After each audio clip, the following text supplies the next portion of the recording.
My parents said I could tag along on the family cruise, as long as I covered my own costs. I declined politely, but then my card got hit for $9,900. Group cabins, excursions, open bar. I froze the card and disputed every charge. At the dock, they were denied boarding. The next morning, they showed up at my door with a crowbar. Without thinking twice, I called. I never thought I'd say this, but I didn't really know what kind of people my parents were until last month.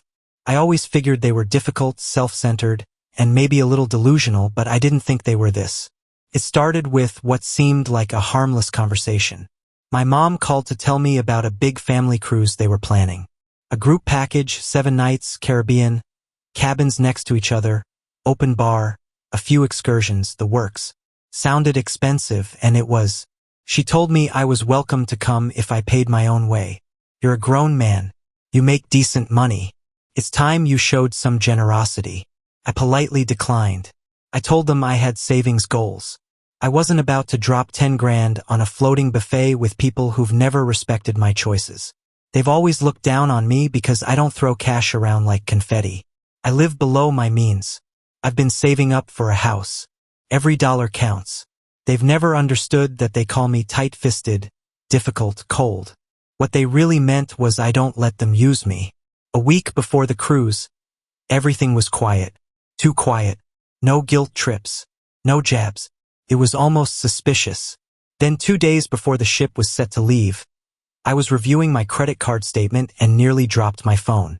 $9,900 gone. I stared at the screen thinking there had to be a mistake. Charges from the cruise line, charges for group excursions, an open bar package, spa services, the exact stuff they were planning. That's when I knew they took my card. They must have found it during one of their rare visits. And they knew the password, my birthday, the same date I used out of habit, never thinking my own parents would use it against me. I didn't panic. I just froze the card, called the bank, and disputed every single charge. Canceled the bookings one by one. Took hours. The cruise company was confused, but cooperative. By the time I was done, I had unraveled the entire plan. They were going to board that ship with a cruise paid entirely with my money. 10 grand I had been saving for a down payment. I didn't sleep that night. The next morning was dead quiet. No calls, no texts. Then around 9:30 a.m., I heard a sound that didn't belong. Metal slamming against wood. I looked through the peephole and saw my parents and my sister standing on my porch. My dad had a crowbar in his hand. They were trying to break into my house. I opened the door just enough to see them clearly, then shut it and called the police. They were screaming outside, blaming me for ruining their vacation, calling me selfish. My mom was furious. My dad was unhinged. My sister was silent, just standing behind them like she wasn't part of it. I locked every door in the house and waited for the police. When the cruisers showed up, the officers didn't need convincing. They saw the crowbar. They saw the damaged door frame. They heard the yelling. They cuffed them right there on my front lawn. My father was yelling about how tired they were of me, never helping and making them feel like beggars. My mother kept screaming about the cruise and how it was a gift I could easily afford. And I just stood there watching them get driven away. Later that day, I went to the station. I wanted to explain. The officer who took my statement looked almost amused in disbelief. When I finished, he raised his eyebrows and said something I'll never forget. Not every monkey is as crazy as your parents, Mr. John. They spent the night in custody. And I spent that night staring at my broken front door, wondering how it got to this point. I didn't sleep that night. Not because I was scared, though, yeah, a little, but mostly because my brain couldn't stop replaying it. My parents on my porch with a crowbar screaming at me like I was the villain in their story. I sat on my couch for hours. The front door cracked open just enough for me to stare at the busted frame. That scar in the woods suddenly felt like a symbol for everything that had been rotting between us for years. By noon, the station called. They had my parents and sister in custody. Calm, formal voice on the other end. We need to know if you're pressing charges, Mr. John. I told them I'd come in. When I walked into the station, it smelled like old carpet and stale coffee. The officer behind the glass window nodded. Didn't even look surprised. He just buzzed me in like this was routine. A younger officer took my statement in a small back room. I told them everything, starting with the stolen card and ending with the front porch. When I handed over the photos I'd taken of the damage, he didn't say a word, just nodded and typed. Then a different guy came in, older, calm, but you could tell he'd seen people unravel before. He sat across from me like we were two coworkers in a break room. You know they could face felony charges for this, right?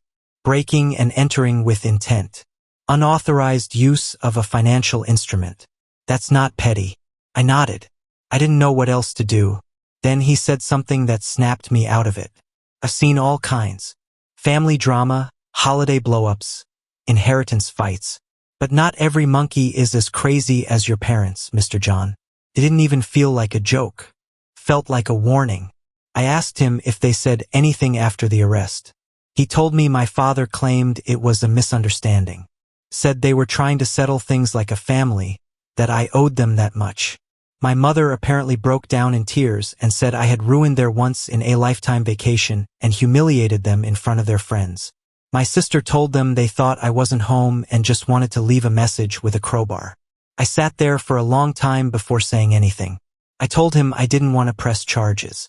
Not yet. I needed time. He nodded slowly. They'll stay overnight. You've got until morning to decide. And they did. They spent the night in holding real cells, not the kind with comfy chairs and vending machines. I didn't check in on them. I didn't want to see them. By the next morning, the station called again. They could release them, but only with my sign-off. I gave it. I told them I'd handle it. They came back in a taxi. No apology, no texts. Just 3 people walking into their house like nothing had happened. Like this was normal. I didn't reach out. I focused on repairing my front door. Cost me $800. Not a word from them about covering it. Then 5 days after the whole thing exploded, I got a message from my sister. Hey, Mom and Dad want to talk. Just us. Come by for dinner? I hesitated, but her husband was going to be there. And unlike the rest of them, he never treated me like a second-class citizen. Honestly, he was the only reason I ever showed up for holidays anymore. So I said yes. I figured they wanted to smooth things over. Maybe say something close to sorry or at least pretend like they regretted anything, but nothing, and I mean nothing, could have prepared me for who else showed up that night. Walking up to their door, I felt a strange calm. Not peace, just clarity. Like I was walking into a courtroom rather than a family dinner. I'd already made up my mind that I wasn't going to yell. I wasn't going to explain myself. I was going to listen, let them talk, let them show me who they really were. If there was any doubt left. My sister opened the door like she'd been waiting by it. She didn't smile, just stepped aside to let me in. Mark, her husband, was already seated at the dining table, trying to look casual, but clearly uncomfortable. I gave him a small nod. He nodded back. The table was set like it was Thanksgiving. My mother still believed in appearances. Chicken, mashed potatoes, some undercooked rolls, 3 wine glasses already filled. She wanted this to look like a family moment, even if there was a courtroom's worth of resentment buzzing in the air. We all sat down. No small talk. My dad started it. He leaned forward, arms crossed. This can't go on, John. We need to talk about what's happened to you. My mother jumped in like she'd been holding it in for weeks. We've supported you your whole life. You used to be sweet, caring. Now you treat us like strangers. She looked genuinely hurt, but I didn't buy it. My mom had always been good at turning herself into the victim. She used words like weapons, soft but sharp. Then my dad said it out loud. You could have let us have this one thing. Just one vacation. You had the money. So I finally spoke. You didn't ask. You stole it. You guessed my password and charged nearly $10,000 on my card. You didn't just cross a line. You didn't think I mattered at all. They didn't deny it. My mom actually shrugged. We thought you'd be reasonable about it once you understood. You have no idea how hard things have been for us lately. You don't even ask. That's when my dad stood up and pointed his finger at me. You live like some monk, counting pennies, never helping, never showing up for your family. My sister sat quiet. I looked at her and asked the only question I really wanted answered. You knew? She looked away, and right then the doorbell rang. My mom looked confused. My dad frowned. My sister stiffened. No one moved for a second, and then she stood up slowly and opened the door. Uncle Dennis. I hadn't seen him in over a year. I had no idea he was even in town. He stepped in like he already knew what was going on, like someone had given him a preview. He looked at everyone, then at me. "You all right?" I nodded. He pulled out a chair and sat down like it was his table. Looked at my parents. "So, you tried to rob your own son and got mad because he stopped you." No one said a word. He turned to my dad. "You know how messed up this is, right? I've done some wild things in my day, but I never tried to crowbar my way into my kid's house because he didn't buy me drinks on a boat." My dad opened his mouth, but Dennis cut him off. "You got caught. That's why you're mad. And instead of apologizing, you're throwing a pity party and calling it dinner." My mom said they were desperate, that they had no other options, that I was being cruel. Uncle Dennis laughed. "Cruel? You're lucky he didn't file charges. You'd be sitting in a cell right now trying to explain why your family reunion involved a felony." Mark was dead silent, but he was nodding slightly. I saw it. My mom stood up and said she didn't have to sit there and be humiliated. My dad followed, muttering that this was pointless. My sister disappeared into the kitchen. Dennis looked at me and said, "Don't let them gaslight you, John. They made their choice. You're not wrong for protecting yourself." He finished his wine, stood up, and patted me on the shoulder. "You handled it better than I would have. That's saying something." I left 10 minutes later. Didn't take anything with me. The next few days were quiet. No calls, no texts. I thought maybe that was it. Maybe they'd finally realized they'd gone too far. But then I saw it. A Facebook post from my mom. "When your own son betrays you, locks you out of his heart, and leaves you in pain, what kind of mother deserves that?" Over a 100 comments. Her church friends offering prayers. Some relative I hadn't seen since I was 12 wrote, "He's always been selfish, hasn't he?" Not one mention of the money. Not one word about the crowbar. Just a carefully crafted fantasy where she was the broken-hearted victim and I was some cruel, heartless miser. And I knew then we weren't even close to done. I stopped expecting apologies a long time ago. But there was still a part of me, some quiet corner of my brain that thought maybe, just maybe, they'd have the decency to stop publicly dragging my name through the mud. They didn't. After the dinner with Uncle Dennis, I thought they'd retreat, lick their wounds, take the hint that this wasn't something they could just spin their way out of. Instead, they escalated. First, there was a single Facebook post from my mom. A long self-pitying monologue about how sometimes the people you raise grow up to have cold hearts and how parents give everything only to be cast aside like garbage. She didn't tag me. Of course not. That would have made it too easy to call her out. But everyone in her circle knew who she was talking about. They always do. It wasn't subtle. The comments were filled with phrases like, "You did your best, Mary. Some kids just lose their way. Praying for your family." Then my dad joined in. He posted a photo of him staring off into the distance with the caption, "Raise the boy to be a man. Got a calculator in return." I laughed when I saw it, but it wasn't a real laugh. It was the kind that slips out when you're trying to swallow down fury. They were turning me into a villain in real time. And the worst part, some people believed them. Then came the birthday. I didn't even know it was coming up until my cousin Sarah messaged me. "Hey, you okay? Surprised you're not coming to your dad's party this weekend." I sat with the message for a few minutes, then checked social media. That's how I found out they were throwing a backyard bash for him. The kind of thing that costs money. Money they didn't have 2 weeks ago when they were charging thousands on my card behind my back. There were photos, lots of them. My dad at the grill. My mom smiling in front of a banner that said, "Happy birthday to the rock of this family." My sister posing with Mark like they hadn't been in the same room when a crowbar came down on my front door. Then came the toast video. My mom holding a glass of wine. Even in storms, we stay strong. Some people may abandon you, but we stand tall because we have love. Applause. Fake tears. More comments about how family is everything. I sat in my kitchen with my phone face down on the table and tried to decide what felt worse. The fact that they actually believed their own lie, or the fact that they were winning sympathy while I was sitting here fixing the damage they left behind. They never paid for the repairs. Not a cent. Not the door. Not the fees from my credit card company. Not even the locksmith I had to call to redo all the locks after the incident. And if I had been gone that morning, if I hadn't heard them at the door, what would they have done? What exactly did they think they were entitled to? I didn't have answers, but I was done sitting in that gray space between forgiveness and stupidity. I couldn't reason with people who built a fantasy in their heads and then punished me for not playing along. I kept the receipts, the emails, the police report, the screenshots of every post, and more importantly, I still had a paper trail of the fraud investigation from my bank. So, I made an appointment, walked into a lawyer's office with a folder full of evidence and a stomach full of fire. I told him the whole story from the cruise to the CROWBAR to the smear campaign. He didn't flinch. He didn't say it was dramatic or messy. He just listened.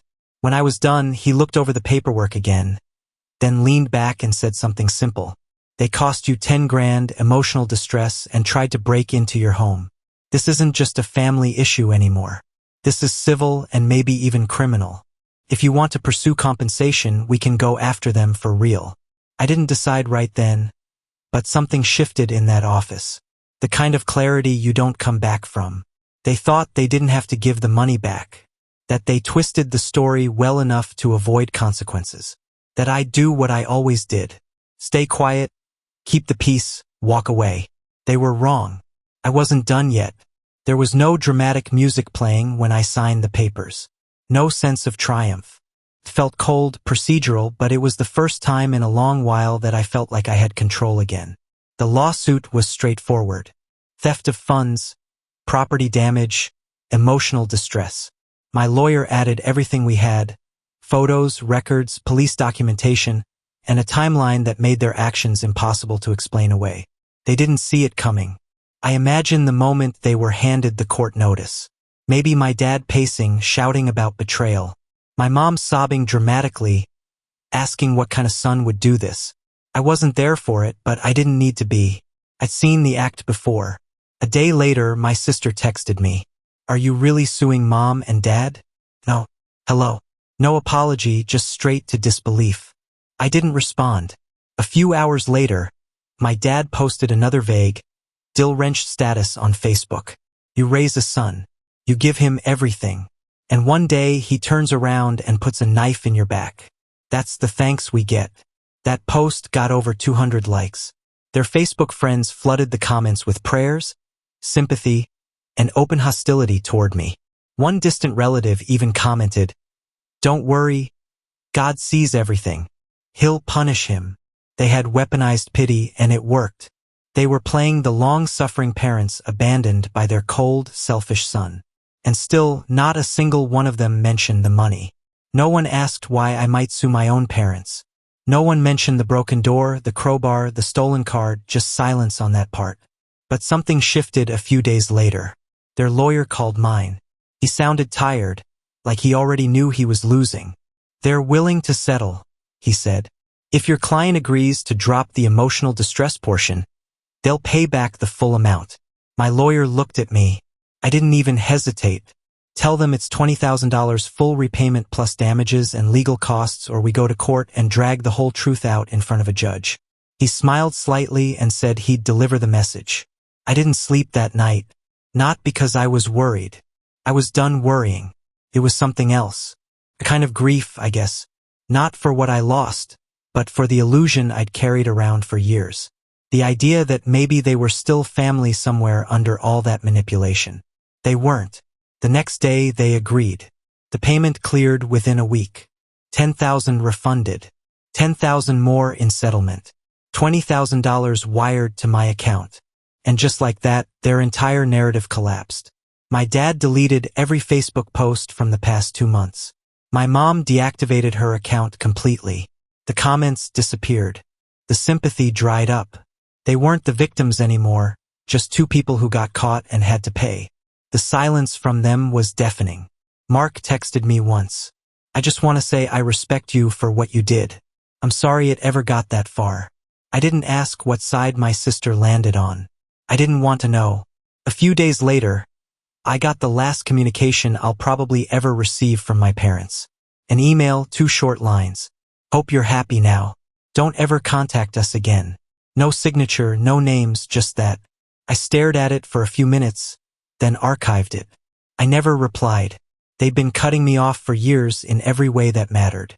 Now I was just finishing the job. They used to say that blood is thicker than water, but blood can stain, too. And sometimes the only way to move forward is to stop pretending you're part of a family that never treated you like one. After the $20,000 settlement, I expected silence. A vacuum.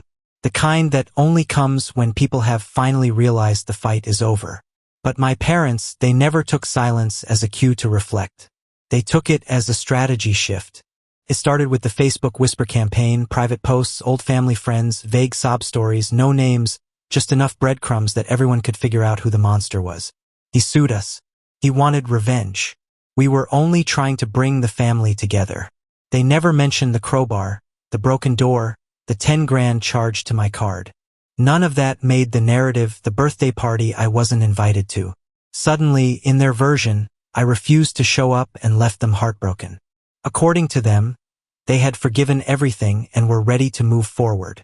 But I was too cruel, too prideful. It was exhausting to watch. I didn't engage. I didn't defend myself. There was no point. The truth didn't matter in a space where likes and sympathy were currency. But the final blow was still coming. About a month after the settlement, I got a notice in the mail, not an email, a printed letter from a small legal firm I didn't recognize. It was from my father. He had filed a counterclaim in small claims court against me. His accusation: emotional harm due to slander, defamation, and family alienation. He was suing me for $3,500. I read it 3 times before I started laughing. Not because it was funny, because it was insane. It wasn't even about the money. It was about rewriting the story officially. He wanted a piece of paper that said I was the one who caused harm.